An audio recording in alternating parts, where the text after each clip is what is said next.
Այսօր մեզ է միացել իրանցի վերլուծաբան Փույա Հոսեյնին, բարև ձեզ։ Փույա, շնորհակալություն, որ եկար։ Ձեզ հայտնի է ինչ փաստաթուղթ են համաձայնեցրել Իրանը եւ Միացյալ Նահանգները, որի մասին խոսում են։ Դեռ շատ կետերի մասին հրապարակում չկա, բայց պետք է փոխզիջումային ինչ-որ փաստաթուղթ լինի, ներառված միջուկային ծրագրի շուրջ ինչ-որ սահմանափակումներ եւ նաեւ բաժամիջոցների Միացյալ Նահանգների կողմից բաժամիջոցների ինչ-որ հանում է Իրանի կողմից փուլային կամ միանգամի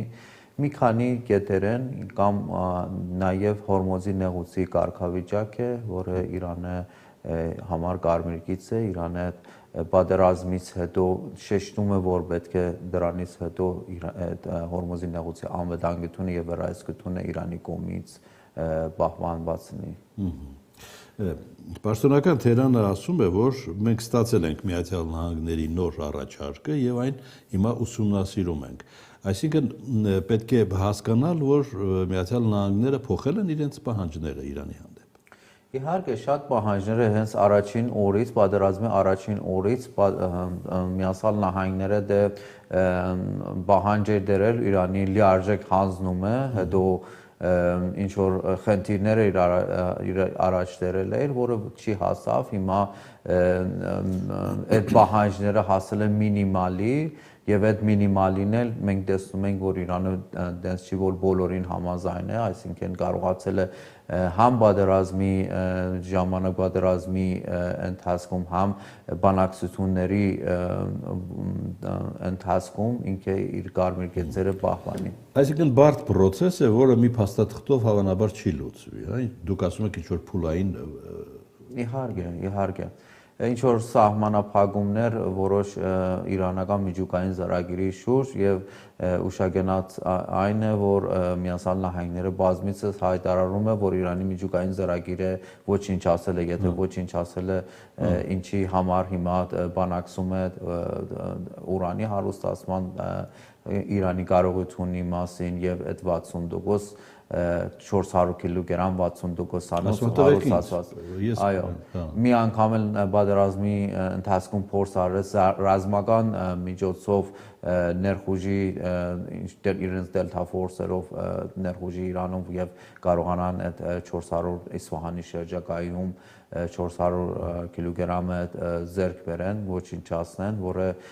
Իրանի կողմից մի քանի հատ իրենց ռազմական գործանիշներով եւ ինքնաթիռներով մի բան էլ է շատ էական։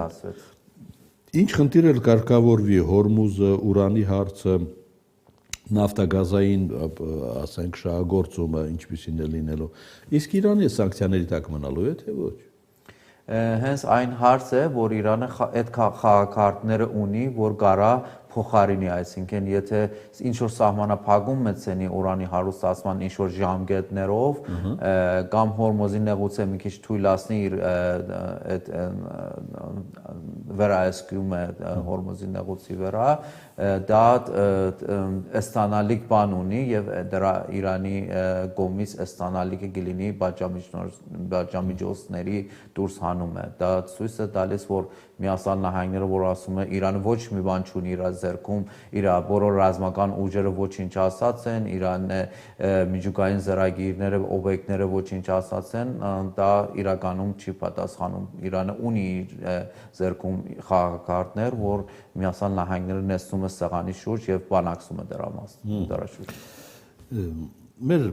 Իմ ստացած տեղեկությամբ վնասվել է մոտ 150,000 քաղաքացիական օբյեկտ։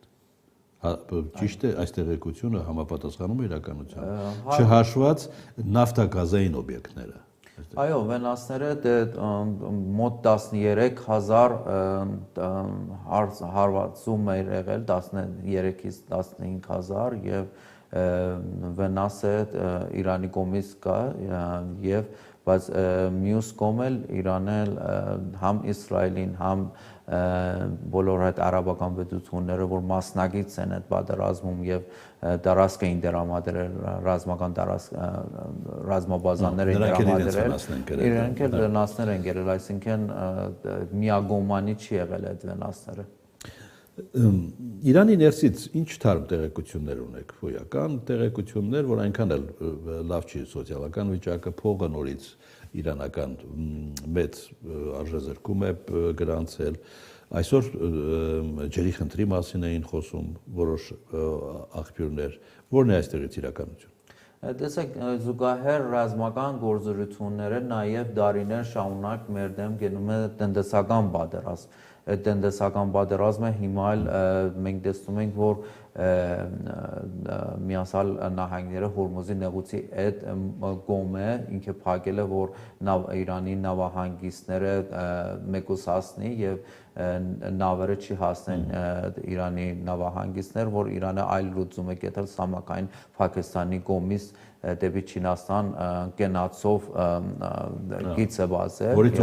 որը օգտվում է եւ դա շատ կարեւոր գիծ էր, որ դարիներ Իրանը երազում էր այդ տրանզիտ ճանապարհը բազի դեպի Չինաստան եւ այդ պատերազմից հետո իրականություն դարձավ։ Դժվարությունները իհարկե շատ են, մենք նաև տնտեսական պատերազմի մեջ ենք եւ համ վնասներ կերել ենք, համ նաև աշխարհի տնտեսությունը կարողացել ենք վնասներ հասցնենք, որովհետեւ իրեն